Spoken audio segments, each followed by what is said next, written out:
Você está acompanhando o programa Entender o Direito.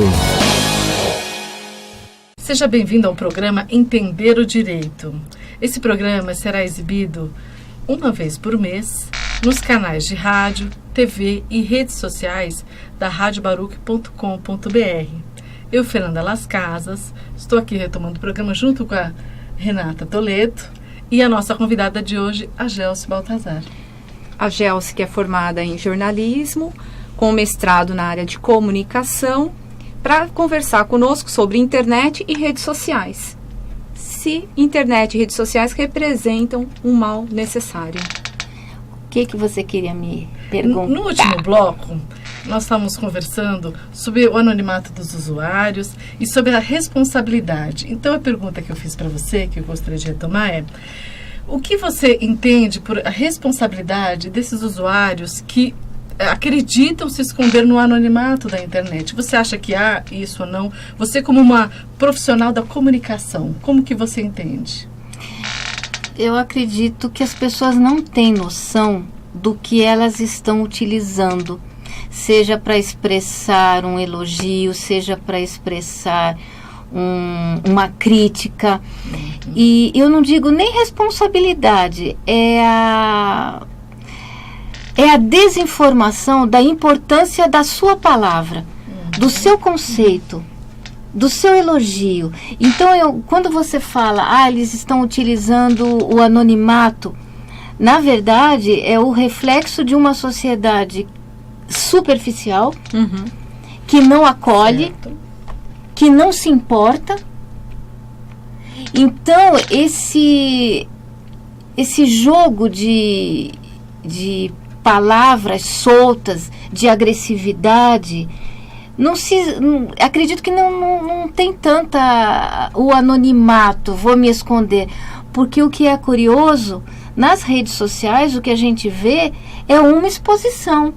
Mesmo Sim. quando a pessoa coloca um desenho, um ícone, um avatar, ela coloca alguma coisa que representa a si própria.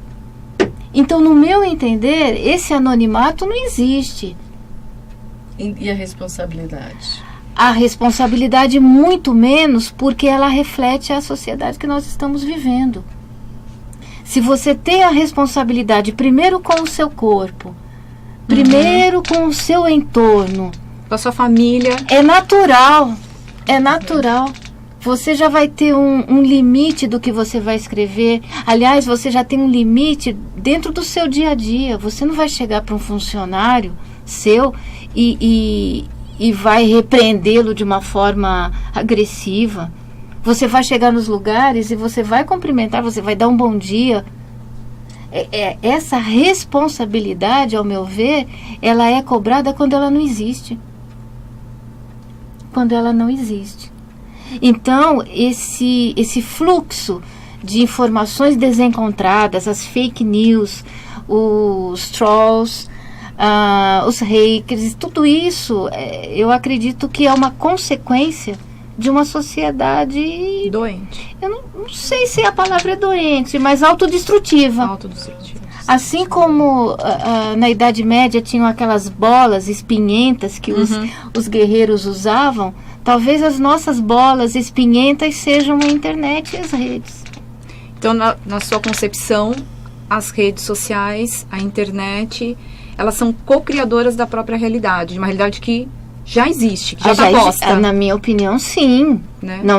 Ela só facilita. Por exemplo, se você pegar dentro da cultura do livro, quem gostava de determinada informação já ia procurar aquele livro em determinada livraria, em determinada banca, em determinado setor da biblioteca. Nós fomos sempre segmentários nesse sentido. Então a internet só reforçou e agilizou. E espalhou. Você não acha que, sobre esse ponto de vista da Fernanda, sobre a questão do anonimato, né? Será que as pessoas elas não se escondem atrás de um suposto anonimato, embora não seja, eu entendi esse ponto de vista, elas se expressam, elas estão mais expostas do que na realidade crua, vamos dizer assim, física. Mas será que elas não se escondem numa falsa percepção de que ninguém consegue chegar até elas para exteriorizar o que elas já têm? E aí elas usam o que na psicanálise tem um termo chamado máscara. Sim, a persona.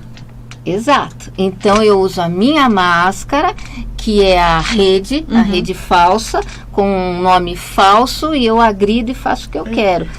Nesse ponto. Nesse ponto, sim. Mas eu estou utilizando de novo um recurso que já existe. Entendi. Retomando essa questão dos haters, dos trolls, eu queria que você explicasse um pouquinho para quem está em casa o que são os haters, os trolls, e também esse discurso do ódio que as pessoas carregam. Você, como profissional da comunicação, se você já teve uma experiência pessoal nesse sentido, como que você lidou, se você teve, ou então, como você aconselha as pessoas, porque hoje em dia qualquer pessoa pode lidar e se encontrar, se você está na rede, em determinado momento com um troll ou então um hater. Fala um pouquinho pra gente. Os dois conceitos, eles se parecem. O troll, ele vem daquele bonequinho, como se fosse um duende, muito espevitado dos países nórdicos, e que aprontam. Só que aprontam sabendo o que estão fazendo.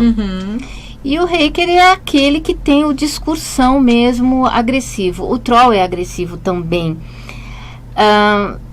Eu acredito que a melhor solução é você não retroalimentar essas mensagens. Não responder, não explicar, não se justificar. Não, exato. Silêncio.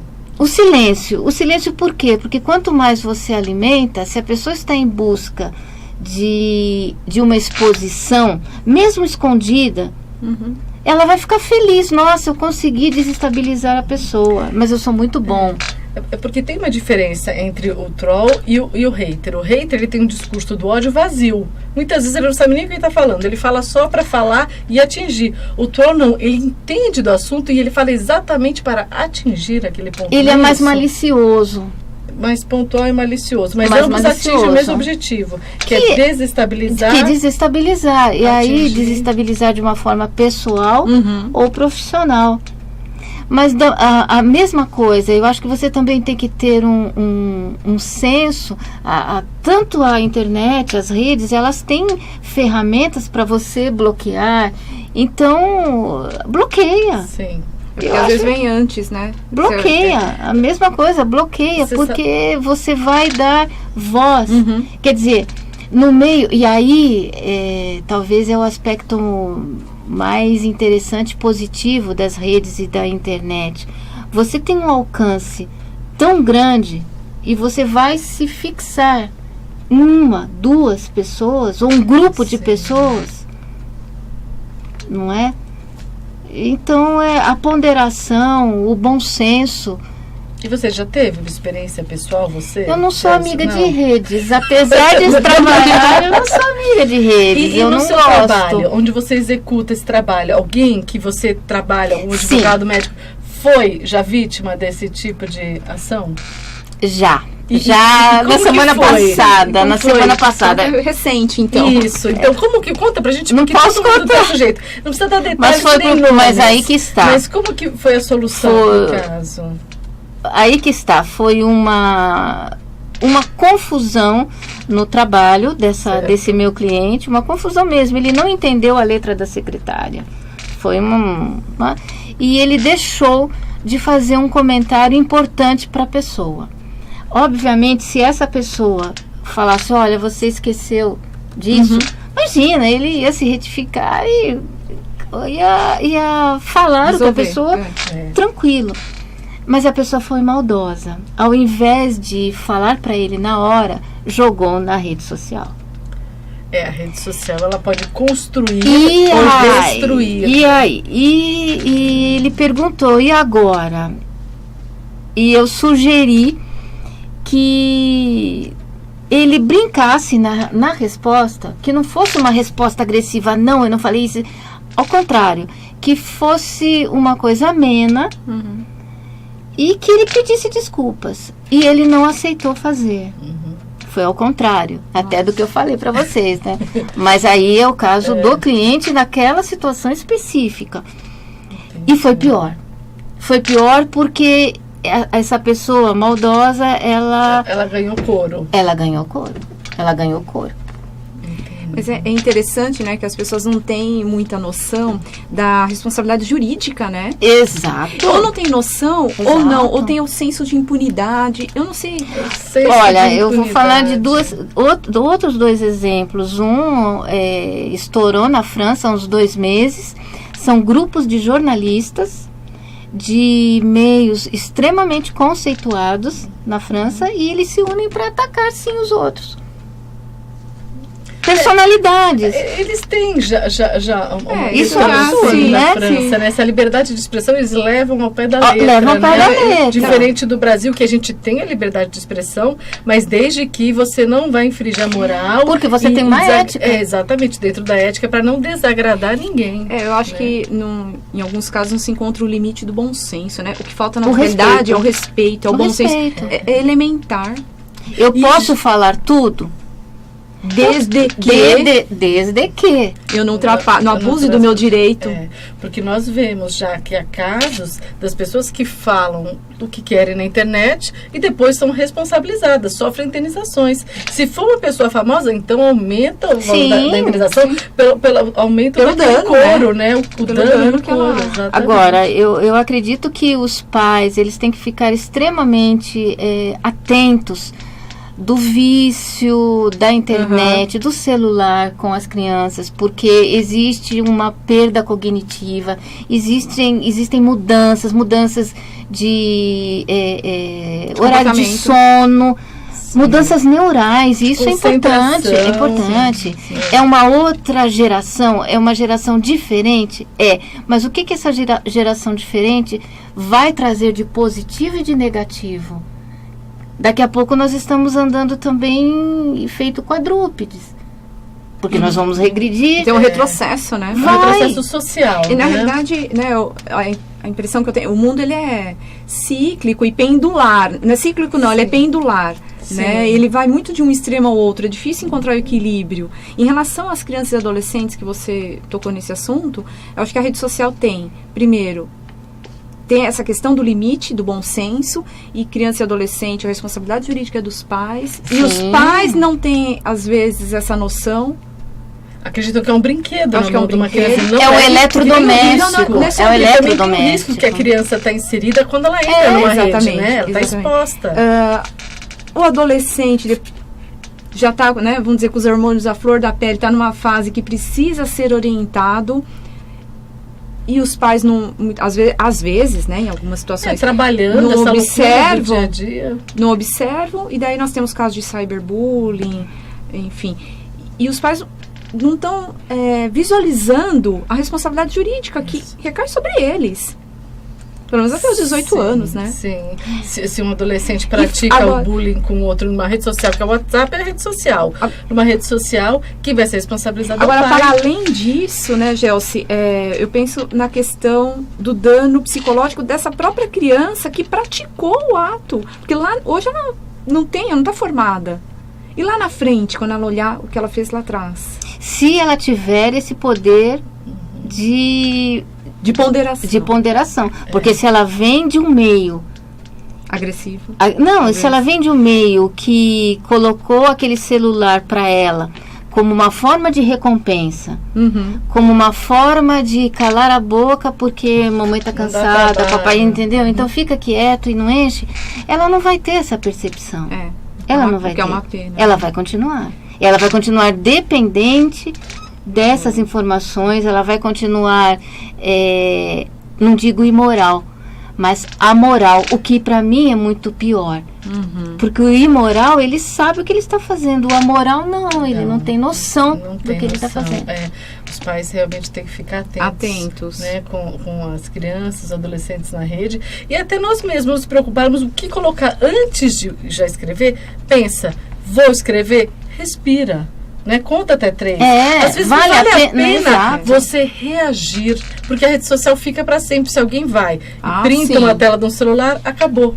Ali, por mais que você se arrepende, logo em seguida peça desculpa, ali já está o dano. E tem toda aquela questão, né, do que você consegue tirar ou não da internet. É uma discussão que não...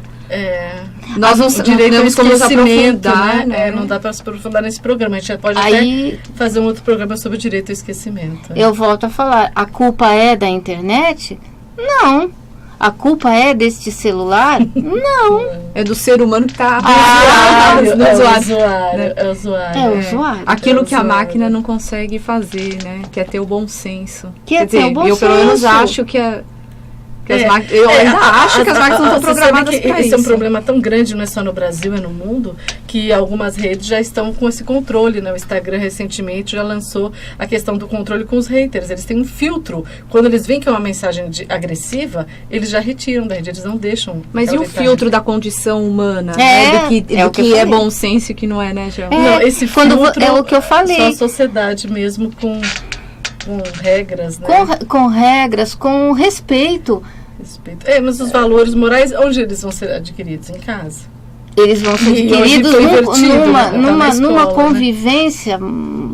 Olha, e mais, apesar da mídia bombardear as pessoas com notícias negativas, tem coisa muito boa. Sim, então, esse refinamento de selecionar o que eu estou vendo, o que eu estou lendo, sim, o que vai me fazer bem, você, como pai, tem a obrigação de ensinar. Exatamente. Porque vai cortar. Imagina, talvez você fale, a criança está 12 horas lá enfornada no quarto, vendo o celular. Tá, mas o que ela está vendo? Ela está se aprimorando? Às vezes está. Ela está num Sim, porque as escolas incentivam você a fazer uma pesquisa, mas tem que indicar a plataforma da pesquisa para auxiliar, né? Uma pesquisa simples em qualquer site pode até desinformar, atrapalhar o conhecimento. E você tem plataformas ótimas, então, né, na área da educação para você usar pela internet, que facilita, por exemplo, o que a Gelsi colocou de ter acesso à biblioteca em outro país, numa grande universidade, que antes da internet a gente não tinha. Eu teria que ir para a França para pesquisar sobre. Exatamente. E não é. Né? Exatamente. E Gelsi, e o que você deixa de mensagem sobre a nossa sociedade inserida nessa cultura digital? A cultura digital é uma realidade, como eu falei, é um grande divisor de águas, é um grande divisor de civilização. A nossa civilização é a civilização da tecnologia, dos avanços diários. Quando você pensa que dominou uma tecnologia, seja na área médica, na área da engenharia, no dia seguinte já tem outra. Então eu acredito que a grande mensagem seja o homem se voltar para dentro de si. O que ele tem que aquela máquina não tem? O que ele tem de... Que falta também, que ele vai buscar na máquina e ele pode achar em si. No meio digital e que ele não vai encontrar no meio digital. Uhum. Mas ele vai encontrar dentro dele. É um movimento pendular. É o pendular. Na minha civilização. Que assim, para a gente encerrar o programa, que a gente já está chegando no nosso limite, foi feita uma pesquisa, né, na Universidade Americana, que durou 50 anos, onde buscava-se o que traz felicidade ao homem. E nessa pesquisa, em vários países do mundo, com povos de várias culturas e camadas sociais, e todas eles chegaram ao mesmo ponto. O que traz a felicidade ao ser humano é a convivência. E para a convivência tem que estar assim, ó, pertinho, do lado, né? E assim, é gostoso a gente falar com quem está longe pela internet. Mas se tem alguém do seu lado, às vezes a gente pode dar preferência para esse aqui e desligar um pouquinho o aparelho, porque isso também é gostoso e faz bem, né? Queríamos agradecer, né, vocês estarem com a gente hoje no nosso programa Entender o Direito, da Rádio Baruch. Eu, Fernanda Las Casas, Renata Toledo e Gelsi Baltazar, nossa convidada. No próximo mês traremos uma nova pauta com novos programas. Se vocês também tiverem alguma indicação, alguma sugestão de programa, estamos abertos. Queremos saber também comentários, comentem, curtam a página da radiobaruch.com.br, que vai ser um prazer estar com vocês. Obrigada, Gelsi. Obrigada, eu que agradeço vocês e desejo muito sucesso para o programa, para a Rádio Baruch, nesse encontro mensal, que vocês consigam colocar conteúdos que façam as pessoas pensarem, que elas desliguem o automático.